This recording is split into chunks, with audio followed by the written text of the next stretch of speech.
menjadi pemimpin, tugas utamanya melayani. Melayani, mengcoaching, memotivate. Sudah punya kompeten, sudah punya community, sudah bisa berkolaborasi, sudah kreatif di dalam perubahan, transformasi, adalah C yang terakhir, kontribusi. Artinya dengan itu kamu bisa berbuat apa? Kira-kira gitu buat saya ya, buat saya. Betul. Jadi dengan adanya pendidikan yang bagus, kita juga bisa nantinya kita juga bisa kasih ke orang tuh sesuatu hal yang baik juga gitu kan Kak? Iya, itu yang diajarin di Tarsisus. Lama juga ya Kak? Lama, tapi sekali lagi kita nikmati prosesnya, perjalanannya. Betul. Karena success is a journey, not a destination. Betul. Jadi AI itu tidak menggantikan kita as a human, tapi mereka membantu kita. Dan melengkapi kita as a human gitu ya kan Kak?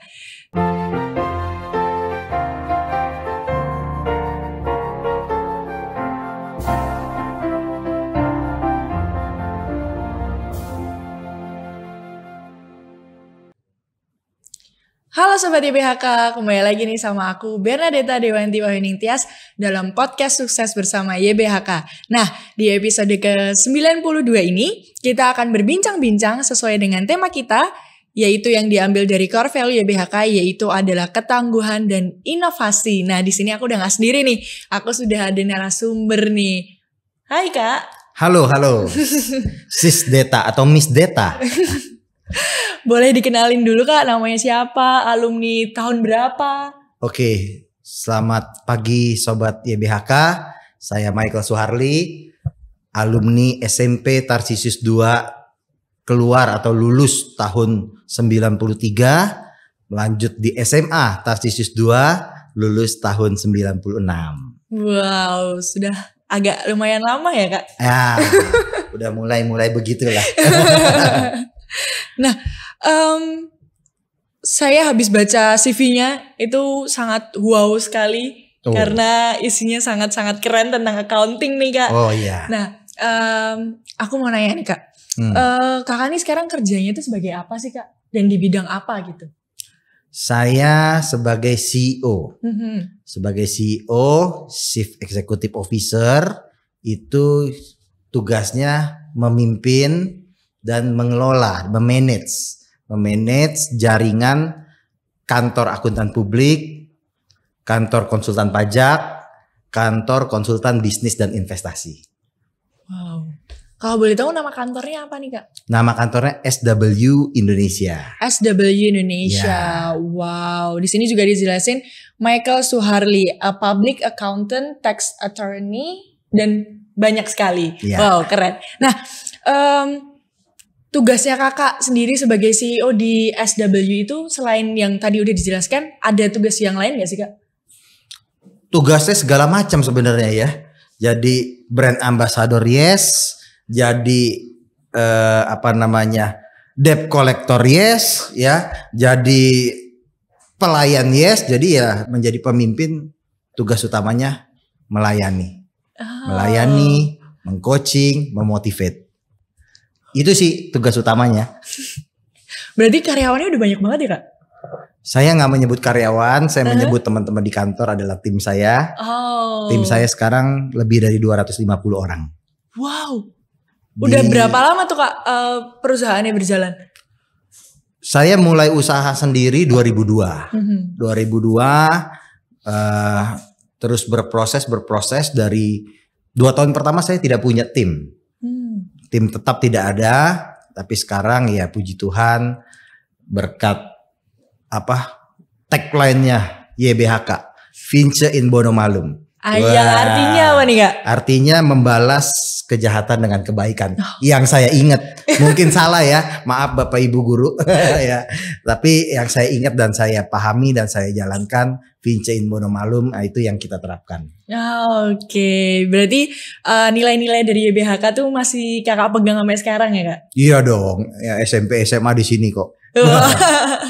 Nah, gimana sih Kak perjalanan dari awal nih sampai bisa jadi CEO dari SW? Jadi ketika lulus dari kuliah, saya kerja 2 tahun, lalu karena sudah dididik, sudah diajarin, sudah ditanamkan oleh orang tua asuh saya bahwa ya lebih berguna, ini pilihan ya, bukan mana baik mana buruk untuk punya usaha sendiri. Maka setelah 2 tahun saya mulai mendirikan usaha sendiri dengan tanpa karyawan gitu ya. 2 tahun pertama karyawan tetap, tanpa tim tetap. Tapi setelah itu Tuhan kasih jalan, Tuhan kasih kesempatan, dan saya mengambil tantangan dan kepercayaan, kesempatan dari yang di atas. Ya akhirnya seperti sekarang lah gitu. Wow, keren. Nah, pasti kan ada tantangannya nih Kak pada saat Kakak mendirikan sebuah company kan istilahnya. Nah, tantangan yang paling Kakak ingat sampai sekarang tuh apa sih Kak?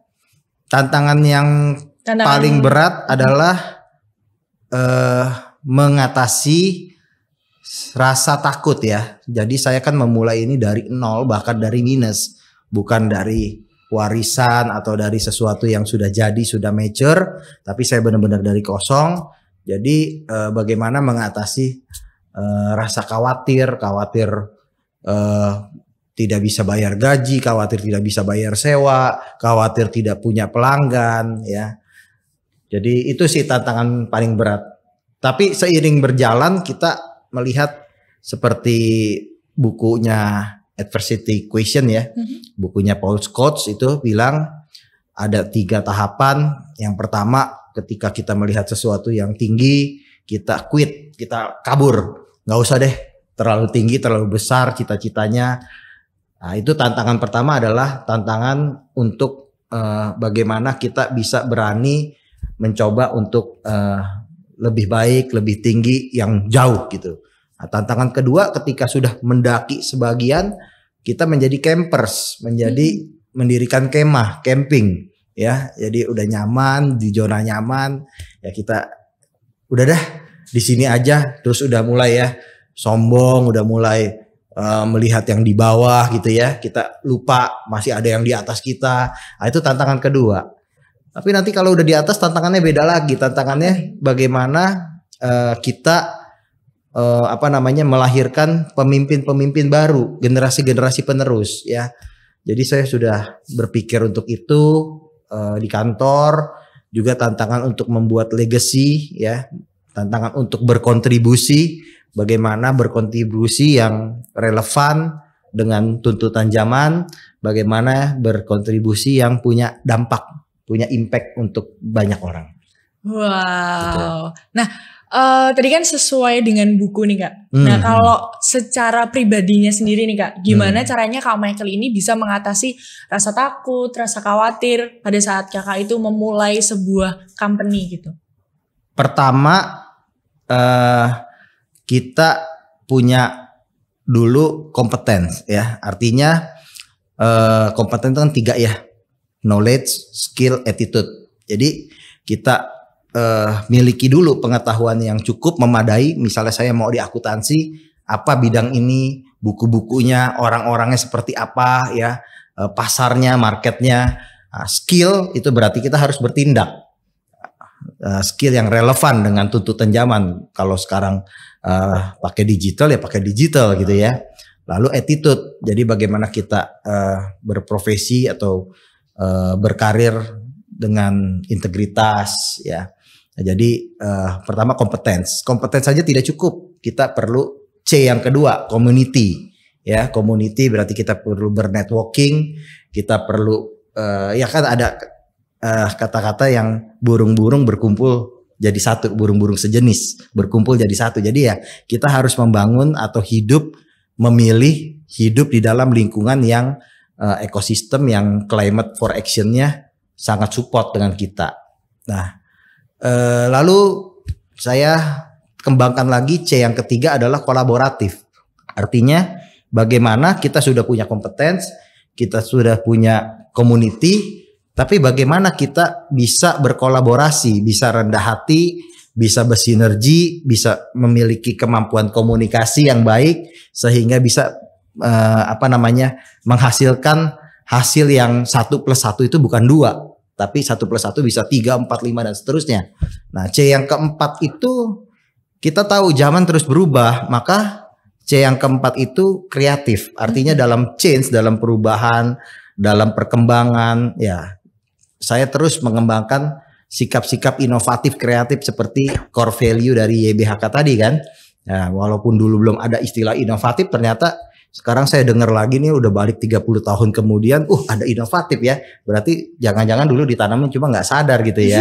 Nah, jadi kreatif ya, menemukan cara-cara baru.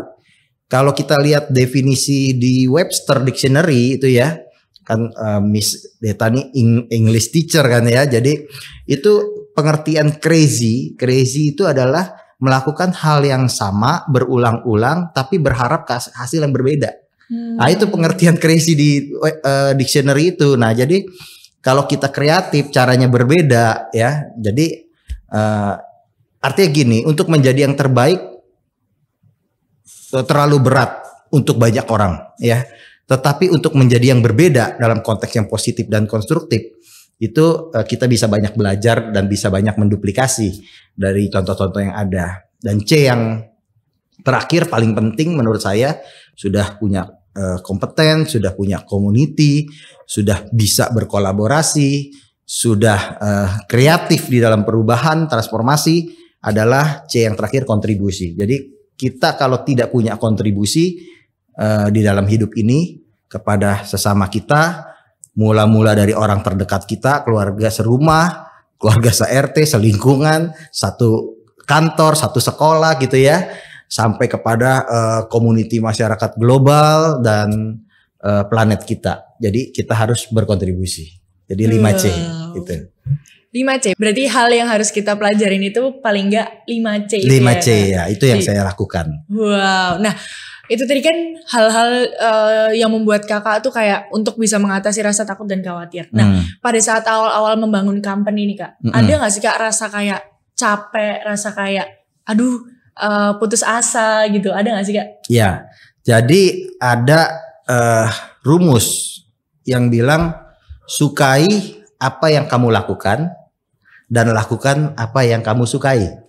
Jadi jangan dibalik ya.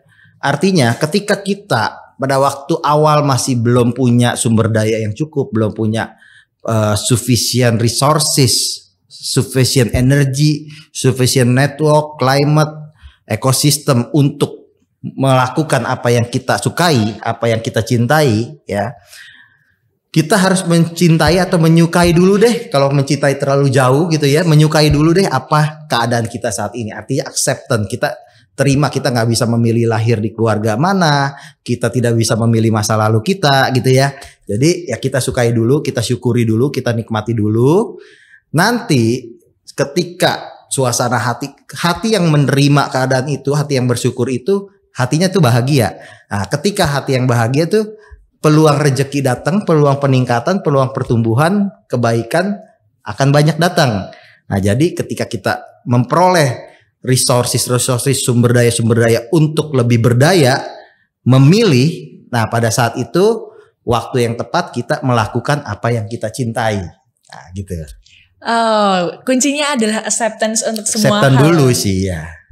Karena kalau kita sudah oke, aku melakukan ini, pasti dilakukannya dengan hati juga. Dengan hati, dengan gembira, bukan tanpa ketakutan, bukan tanpa rasa letih, tapi rasa letih dan ketakutan itu kita nikmatin, ya gitu loh, kita syukuri. Keren. Nah, aku juga baca di CV ini kakak ini adalah Asia's Most Admirable Young Leaders 2021. Nah, boleh dijelasin gak sih kak? Apa sih itu Asia's Most Admirable Young Leader 2021? Jadi ada satu lembaga di Asia Pasifik namanya MOS. Itu setiap tahun beliau memberikan award, memberikan penghargaan dengan berbagai kategori. Salah satu kategorinya adalah yang tadi disebutkan. Jadi kita kira kalau dalam bahasa Serpong, saya tinggal di Serpong ya. Itu adalah pemimpin muda yang paling dikagumi se-Asia. Kira-kira bahasa lebaynya begitulah, bahasa Serpongnya gitu ya. Nah, penghargaan itu saya dapat. Saya tanya pada waktu itu, kenapa you hubungin saya dan you pikir saya worth untuk dapat award ini. Jadi jawaban beliau dari performance, Kemudian dari resilience, ketahanan, performan dari organisasi saya. Jadi itu tidak terlepas dari performa tim saya sendiri ya, kontribusi dari tim dan teman-teman sekantor. Terus performa saya sendiri sebagai leader. Kemudian dari performa yang kedua adalah resilience. Pada waktu itu kan masa pandemik ya. Tapi masa pandemik mereka lihat SW Indonesia bukannya hilang, lenyap, malah terus. Kalau baca dari Google atau berita-beritanya itu suara artinya bersinar gitu ya, ketika masa pandemik itu ya. Jadi resilience-nya dipertimbangkan kita atau saya cukup bagus, dan yang terakhir contribute-nya. Jadi kontribusi kita juga waktu itu nyata, berdampak, relevan, dan ya diakui lah. Kira-kira itu mereka jawab. Saya bilang kalau ya begitu oke. Ya saya terima gitu ya. Gitu kira-kira itu. Wow, ternyata keren sekali bisa mendapatkan penghargaan se-Asia. Se-Asia. Wow. Nah, berarti kan untuk bisa mendapatkan penghargaan-penghargaan itu kakak pasti sudah melewati berbagai kayak sertifikasi. Kakak kayak mengambil beberapa sertifikat-sertifikat yang harus diperoleh gitu kak, untuk bisa menjadi pemimpin yang baik gitu. Nah, boleh dijelasin gak sih kak sertifikat-sertifikat apa yang sudah kakak ambil, dan mungkin nggak harus semua sih, mungkin kayak beberapa aja yang menurut kakak mungkin kayak ini sertifikat yang paling wow menurut saya gitu. Ya, sertifikat kan banyak kategori ya, Sis Deta. Jadi yang misalnya kita hadir seminar ada sertifikat, berarti sertifikat kehadiran, certificate of attendance ya. Ada kita terdaftar dalam sesuatu, kita diberi sertifikat. Jadi sertifikat terdaftar gitu ya. Lalu ada juga yang mungkin tadi Sis Deta pertanyakan adalah terkait dengan sertifikat terkait dengan kompetensi, pengakuan kompetensi ya. Jadi pertama sertifikat saya adalah CPA, Certified Public Accountant. Jadi itu untuk melakukan audit dan jasa-jasa assurance ya, jasa-jasa pihak lain atau manajemen atau klien saya menyusun satu asersi atau suatu laporan, saya memeriksa benar enggak atau wajar tidak laporan ini, sesuai fakta tidak, ada yang perlu diberi catatan enggak. Nah, itu Certified Public Accountant, itu dari Institut Akuntan Publik Indonesia IAPI. Nah, sertifikat yang lain saya dapat adalah Chartered Accountant. Chartered Accountant itu practitioner accounting, itu saya dapat dari Ikatan Akuntan Indonesia, IAI ya. Jadi itu terkait dengan akuntan berpraktek. Kemudian sertifikat lain yang saya dapat juga ada sertifikat forensic audit. Jadi saya bisa dapat izin lah ya untuk berpraktek melakukan audit forensik, melakukan audit investigasi. Atas tentang apa nih kak? Ya macam-macam, ada fraud, kecurangan, ada korupsi, ada apa. Nah, kemudian juga saya bersertifikat konsultan pajak atau BKP ya. Jadi saya resmi diakui kompetensinya untuk mewakili klien, untuk membantu klien dalam mengurus kepatuhan perpajakannya atau mengurus keadilan perpajakan bagi klien. Saya juga ada certified tentang standar internasional akuntan sektor publik. Jadi untuk organisasi-organisasi nirlaba dan sebagainya. Tetapi yang saya mau katakan, sertifikat itu tanpa makna kalau satu kita tidak punya kompetensinya. Jadi kita hanya sekedar ikut ujian, lulus. Ya. Yang kedua, kita punya kompetensi masih tanpa makna kalau sertifikat itu tidak diamalkan, tidak dipraktekkan, gitu ya. Dan yang ketiga, sertifikat itu juga tidak berguna kalau kita menjadi pribadi yang tidak berguna bagi orang lain. Apakah bagi tim kita, misalnya dengan membuka lapangan kerja, atau akuntan itu profesi yang luar biasa, dia sebagai guard, sebagai penjaga pembangunan, penjaga dari pihak-pihak dari pemilik perusahaan, dari manajemen perusahaan atau siapapun yang misalnya punya optimisme berlebihan, ya, yang mengumpulkan dana publik, ya. Nah, jadi saya mengamalkan atau memaknai bukan dari banyaknya sertifikat, tapi berapa banyak yang saya bisa contribute kepada orang lain sesama, kepada bangsa negara, kepada planet dengan sertifikat saya. Gitu. Jadi tidak hanya gelar titel dari sertifikat itu ya Kak, Tidak tapi hanya. lebih bermakna lagi. Iya. Apakah dengan sertifikat itu saya bisa berdampak untuk orang Berdampak. lain gitu? Gelar saya 10 di belakang nama. Wow. Ya. Apa aja nih Kak? Ya, ada SE, ada MSI, ada AK, ada CPA, CA, CVRA, CS, CIPSAS, ya BKP. Ya, tapi itu hanya pencapaian yang sebenarnya bisa dicapai kalau kita belajar, berusaha.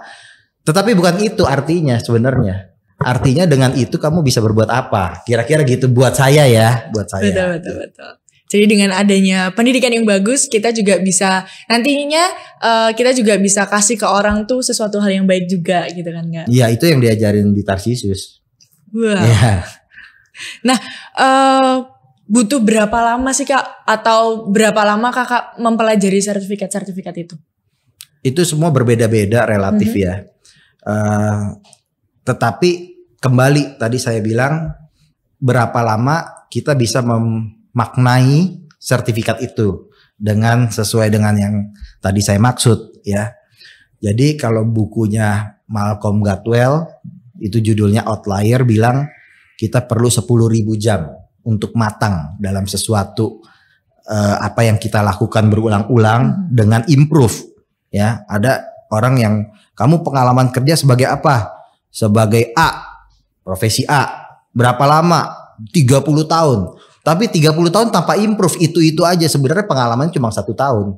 29 tahun cuma mengulangi aja rutinitas bisnis as usual. Ya, nah kalau Malcolm Gladwell bilang, you harus improve di dalam 10 tahun. Bukan klien cari Anda, bukan Anda cari klien, bukan Anda cari pelanggan, bukan Anda cari jati diri lagi, tetapi dunia yang mencari Anda, pelanggan yang mencari Anda. 10.000 jam setara dengan 10 tahun. Kira-kira di bukunya begitu. Wow, ternyata lama juga ya Kak. Lama, tapi sekali lagi kita nikmati prosesnya, perjalanannya. Karena success is a journey, not a destination. Betul. Ya. Nah, tadi kan kita membahas tentang sertifikat nih Kak. Sekarang aku mau membahas tentang jabatan-jabatan yang pernah Kakak geluti nih. Boleh dijelasin gak sih Kak? Pernah menjadi apa? Pernah menjabat apa gitu? Oh, oke. Jabatan ya. Saya kurang nyaman dengan istilah jabatan. Mungkin tugas kali ya. Tugas-tugas apa, peran-peran apa merendah gitu sekali ya. Ya, jadi peran saya karena kebetulan saya lulus dari SMA Tarsisus 2 itu tahun 96. Dan waktu itu saya dapat PMDK, masuk ke Atmajaya, dapat diskon 50% berkat Tarsisus 2. Ya. Saya masih ingat waktu itu saya hanya bayar 2.750.000 rupiah tahun 96 masuk Atmajaya. Itu adalah masa-masa pergerakan. 97-98 saya jarang di kelas, saya lebih banyak di jalanan demo, ya demo ke Gedung Bundar, kemana semua ya, bersama teman-teman tentunya. Nah itu menempa pengalaman saya berorganisasi. Dari situ juga banyak kenalan, banyak jaringan. Sampai 99 dekan saya almarhum Pak Sofian dulu panggil saya, Michael, you jangan di jalanan lagi. Sekarang panggung kamu bukan di jalanan tapi di kelas. Saya disuruh jadi asisten dosen. Wow. Maka saya waktu itu ngajar di Atmajaya dari 99 sampai 2011. Lalu saya masih ngajar di beberapa perguruan tinggi ternama di Jakarta Raya sampai 2014. Jadi saya total mengajar sebagai dosen itu 15 tahun. 15 tahun. Nah, sepanjang jalan itu banyak organisasi-organisasi, dan saat ini organisasi, peran saya atau tugas saya atau amanah kepercayaan kepada saya, misalnya di profesi saya di IAPI menjadi Dewan Pengawas Supervisory Board, saya di IAI menjadi Dewan Kode Etik, salah satu anggota Dewan Kode Etik. Kemudian saya di Asosiasi Pajak, saya juga di bidang etik. Lalu itu di profesi. Kemudian di sosial masyarakat, ya di alumni, ya di alma mater di Atmajaya.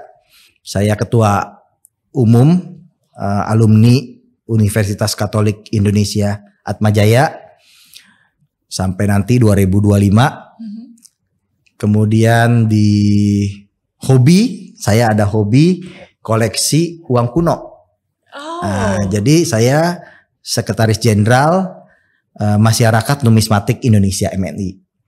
Jadi cukup banyak tugas saya, panggilan saya yang saya maknai sebagai bentuk kontribusi saya, pelayanan saya.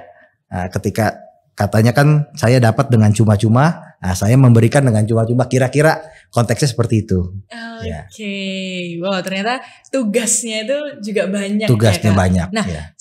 kan ada beberapa tugas nih tadi yang Kakak jelaskan. Tugas terberat apa yang Kakak rasakan? Maksudnya tugas di bagian mana yang mungkin Kakak merasa kayak, aduh ternyata ini berat banget ya ketika aku jalanin gitu. Tugas terberat menjadi pribadi yang sudah berkeluarga. Wah, jadi gelar itu ya? Iya, jadi tugas terberat saya itu adalah bagaimana memelihara bahasa alainya, memelihara cinta tetap di tempatnya sama istri gitu ya. Bagaimana memelihara kasih sayang orang tua kepada anak ya, mumpung anaknya masih sama-sama kita, belum kerja gitu ya. Nah, jadi tugas terberatnya itu justru diawali dari rumah. Kalau di rumahnya sudah beres, mudah-mudahan Tuhan melancarkan semuanya. Makanya saya selalu menanamkan kita jangan bertempur di rumah. Biar energi saya masih ada untuk bertempur, tanda kutip bertempur ya, di luar. Berkarir di luar, berkontribusi di luar. Jadi rumahnya dulu diberesin, di dalamnya dulu diberesin. Kira-kira gitu. Oh gitu, jadi itu kuncinya ya Kak? Kalau buat saya iya. Oh ya, tapi mungkin ini juga bisa jadi contoh nih untuk sobat-sobat BHK juga. Mungkin ketika mau mengerjakan sesuatu di luar, mungkin di rumahnya dulu kita harus tenang. Karena supaya energi yang kita bawa keluar tuh energi positif, semangat yang baik gitu ya Kak. Jadi diusahakan kalau keluar rumah tuh dengan happy, dengan oke, hari ini aku mau kerja, hari ini aku mau kemana gitu ya Kak. Karena tidak pas kalau menurut saya, kita populer di luar, hebat di luar, katanya pelayanan di luar, aktif sono, aktif sini, tapi di dalamnya keropos, di dalamnya rusak. Ya, jadi dan jangan lupa tugas kenapa saya bilang terberat di dalam itu bukan kita sendiri, ada pasangan hidup kita, ada keluarga satu rumah kita. Jadi itu benar-benar paling berat menurut saya. Wow. Lalu dengan pekerjaan Kakak, dengan pengalaman hidupnya Kakak, ini ada peristiwa yang sangat berkesan gak Kak untuk selama Kakak melakukan pekerjaan gitu? Kalau sangat berkesan tidak ada, karena kalau sangat paling berkesan satu-satunya. Kalau sangat berkesan banyak, ya. Misalnya adalah selama pandemik saya dan kantor, jadi saya turun sendiri gitu ya, dan kantor itu terlibat aktif dalam penyelenggaraan sentra vaksinasi di berbagai tempat di Jakarta Selatan, di Kabupaten Tangerang. Jadi saya bicara wilayah tingkat 2 karena Dinkes atau Puskesmas biasanya di wilayah tingkat 2 gitu ya. Itu kita aktif nonstop dari bulan Maret 2021 sampai menjelang Idul Fitri April 2022 itu kita aktif hampir setiap hari, tapi setiap minggu pasti ada. Itu kita selenggarakan sentra vaksinasi dari berebutan, akal-akalan untuk dapetin vaksin duluan, sampai disuruh-suruh vaksin pada nolak, booster segala macam pada nggak mau ini itu ya. Jadi itu kita udah alamin. Nah itu menurut saya paling berkesan karena kita berkontribusi yang sangat berdampak buat bangsa negara, buat umat manusia, buat planet gitu ya. Saya pikir itu ya mungkin yang sangat berkesan ya.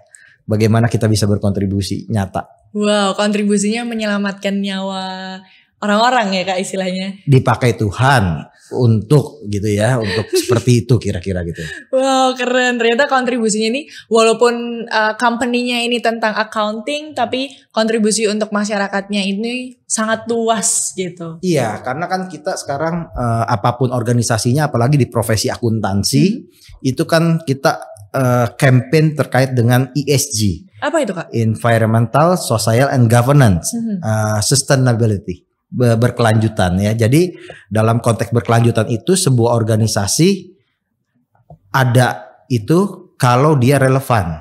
Relevan untuk bumi planet yang berkelanjutan, kehidupan manusia yang berkelanjutan, yang bahagia gitu loh kira-kira. Wow, sebagai accountant nih Kak, apakah pekerjaan Kakak sekarang ini itu berpeluang bagus untuk 5-10 tahun ke depan?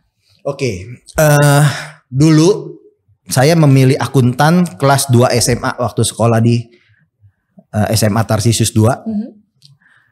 Di dalam mikrolet M11 pada waktu itu dalam perjalanan sekolah Batusari menuju Selipi. Habis naik Selipi lanjut naik PPD 213. Nah, kira-kira begitu perjalanan dulu ya. Nah di dalam mikrolet itu saya nggak tahu mau jadi apa. Lagi ngobrol sama teman bilang cicinya auditor. Auditor, terus saya cari tahu ternyata pada zaman saya waktu itu tahun 96 berarti itu ya, 95-96, auditor image-nya adalah mantu idaman. Wah. Jadi saya pengen jadi mantu idaman gitu ya, pengen jadi mantu idaman, makanya cita-cita saya jadi akuntan. Lalu sekarang saya sudah menjalani jadi akuntan dan 2-3 tahun yang lalu ketika startup digital lagi naik, booming-boomingnya, lagi bakar-bakar uang dan sebagainya. Betul. Ketika banyak para pakar, para ahli bilang kita membeli bukan dari perusahaan laba atau rugi saja, tapi membeli dari bagaimana volume transaksinya gitu ya. Jadi value perusahaan itu tidak ditentukan dari laba atau rugi, profitabilitasnya. Mulai muncul apakah profesi akuntan akan terdisrupsi gitu ya, akan hilang, digantikan ya. Mulai muncul seminar-seminar profesi yang akan hilang dan salah satunya selalu ada akuntan. Gitu ya. Lalu ada lagi, diperkuat lagi, ada buku yang tulisannya The Death of Accountant. Wah, matinya profesi akuntan ya. Jadi dosen-dosen di perguruan tinggi, akademisi juga yang akuntan, yang ngajar akuntan juga mulai gamang kelihatannya. Mulai terbawa suasana dengan itu ya. Tapi saya katakan tidak ya, karena dari perusahaan berdiri sampai perusahaan itu berkembang lalu dibeli, IPO, go public, atau perusahaan itu bangkrut, sebelum bangkrut itu membutuhkan laporan keuangan. Ya, jadi itu persis seperti tagline di buku pertama saya. Saya penulis buku tahun 2006, buku pertama saya warna biru, ada foto saya. Akuntansi untuk bisnis jasa dan dagang, dan saya pikir harusnya ada di perpustakaan lantai dasarnya sekolah Tarsisius 2. Nah itu tagline-nya adalah mengapa akuntansi dibutuhkan dari perusahaan berdiri hingga saya lupa sehingga selesainya atau hingga bertumbuhnya. Ya, jadi memang dia mau mati atau dia mau bertumbuh butuh laporan keuangan. Dan yang susun laporan keuangan adalah akuntan. Jadi profesi akuntan tidak akan pernah mati 5-10 tahun ke depan. Keyakinan saya seperti itu. Ya, karena bisnis tidak pernah mati. Kalau perusahaan akuntan bertransformasi, yes. Ya, kita sekarang pakai teknologi, pakai digital, kita audit juga pakai digital, yes ya. Begitu pula profesi-profesi saya yang lain. Saya bukan hanya berprofesi sebagai akuntan. Profesi saya ada konsultan dan kuasa hukum pajak. Itu juga tidak akan pernah mati, ya. Sampai ada seloroh gitu ya. Ada 4 hal takdir, ada 4 hal yang tidak bisa kita hindari. Apa aja tuh, Kak? Pertama, lahir. Kita tidak bisa memilih lahirnya kapan, lahir di keluarga seperti apa. Yang kedua, jodoh. Kita nggak tahu nih kita punya jodoh apa enggak. Jodoh kita siapa kalau ada. Jodoh kita berapa, kita nggak tahu. Gitu ya. Nah, yang ketiga adalah mati. Mati juga kita tidak tahu kapan gitu ya. Karena apa matinya. Nah, yang keempat yang tidak bisa dihindari itu pajak.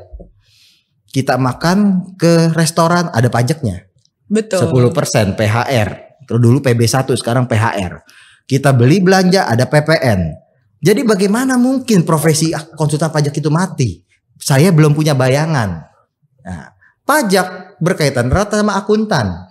Ya, jadi saya bilang dari pada waktu itu ketika arus bilang the debt of accountant itu begitu banyak, saya bertahan akuntan itu bertransformasi, tidak akan pernah mati.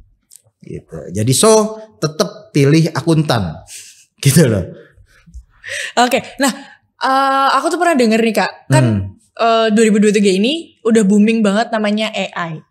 Nah, katanya nih AI ini sudah bisa menggantikan peran manusia. Betul. Apalagi untuk accounting, untuk pekerjaan di pabrik, untuk bahkan mungkin guru sendiri pun juga bisa digantikan dengan AI. Nah, gimana pendapat Kakak dengan adanya AI? As a accounting gitu. Baik, pertama siapa yang buat AI?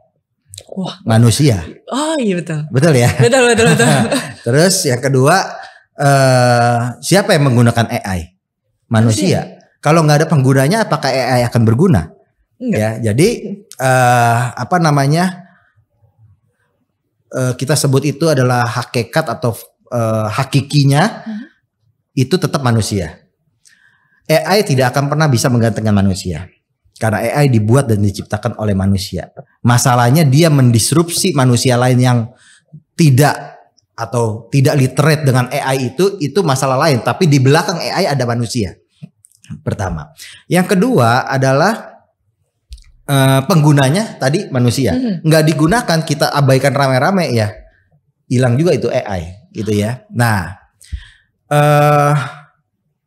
itu yang saya tahu. Tetapi kita masuk ke konteks kepada apa yang dimiliki manusia. Misalnya cinta, perasaan ya. Oke, kita bisa belajar untuk teknikal, untuk hard skill. Tapi apakah emotional intelligence itu kita bisa belajar?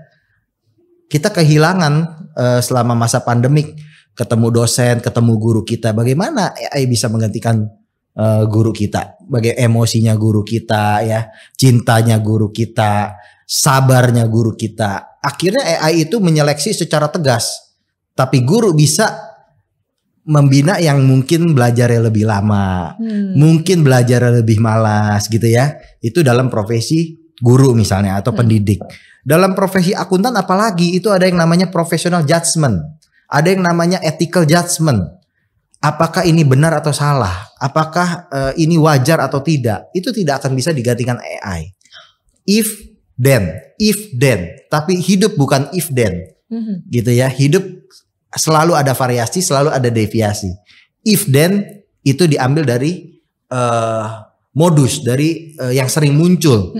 Ya, dari fenomena. Tapi selalu ada yang di luar fenomena. Ada yang anti mainstream ya. Nah, jadi itu tidak bisa dipecahkan oleh AI.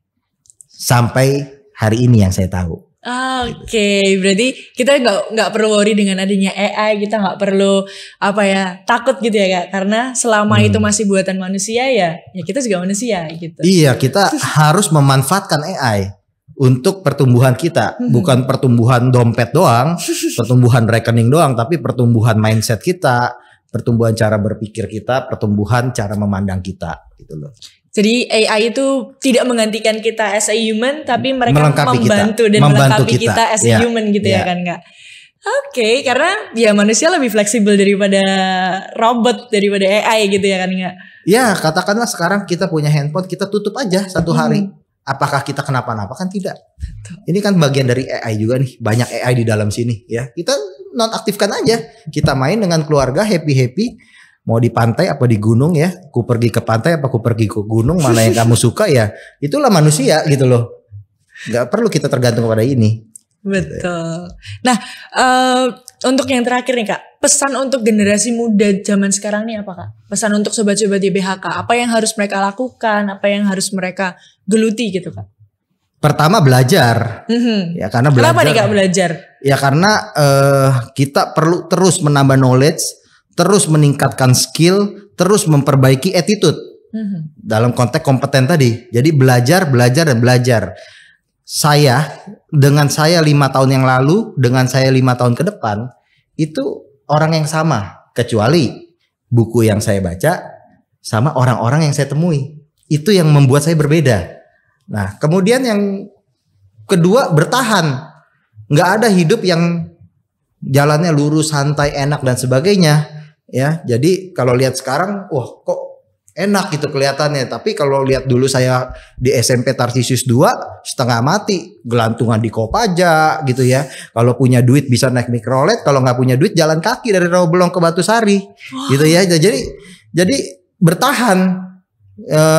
Masalah pasti ada dan kita harus bertahan di situ. Resilience kita, grit kita, kalau kata Angela.Work itu harus kita pegang teguh gitu ya. Nah, setelah bertahan, kita harus bertumbuh. Karena nggak boleh kita begini-begini aja. Ya tadi saya bilang bertumbuh karir kah, bertumbuh pemikiran kah, segala macamnya kita harus bertumbuh. Karena dunia berkembang, rata-rata sudah menjadi tidak cukup lagi. Kita harus di atas rata-rata baru bisa survive, bukan unggul gitu loh ya. Jadi bertumbuh. Nah, keempat, bersyukur ya. Jadi kalau tadi saya bilang ya, ketika kita bahagia, imun kita lebih kuat. Mungkin kalau bahagia nih, mungkin bencana keberuntungan atau hal-hal yang baik belum datang. Tapi bencana udah jauh karena kita udah bahagia, statement kita gitu loh ya. Nah, terakhir, B yang terakhir adalah menurut saya berkontribusi. Jadi sekali lagi saya selalu mengajak kita semua berkontribusi, baru kita bisa punya arti dalam hidup. Ya, 5B lah pesan saya kepada generasi muda, terutama kepada adik-adik kelas saya, anak-anak komunitas dari YBHK. Wow, tadi sudah ada berapa C tadi Kak? 1, 2, 3, 5C, 4, 5, 5B. Oh iya. Ini kalau 1 jam lagi keluar 5A. Ada 5D juga Kak. Wow. Kak Michael, thank you so much sudah mau datang ke podcast ini, sudah mau menjelaskan atau sudah mau sharing tentang pekerjaan kakak, sudah sharing tentang gimana caranya mengatasi rasa khawatir, gimana caranya bertahan dari yang awalnya belum apa-apa sampai sekarang sudah wow, this is my gitu. Sudah bisa berkembang dengan baik gitu. Thank you so much sudah datang. Saya sangat beruntung bisa mendengar sharing dari kakak. Dan untuk Sobat YBHK, terima kasih sudah menonton podcast ini dari awal hingga akhir. Saya Bernadetta Dewanti Wahyuning Tias dan Michael Suharli. Pamit undur diri dan sampai jumpa di podcast selanjutnya. Bye. Bye.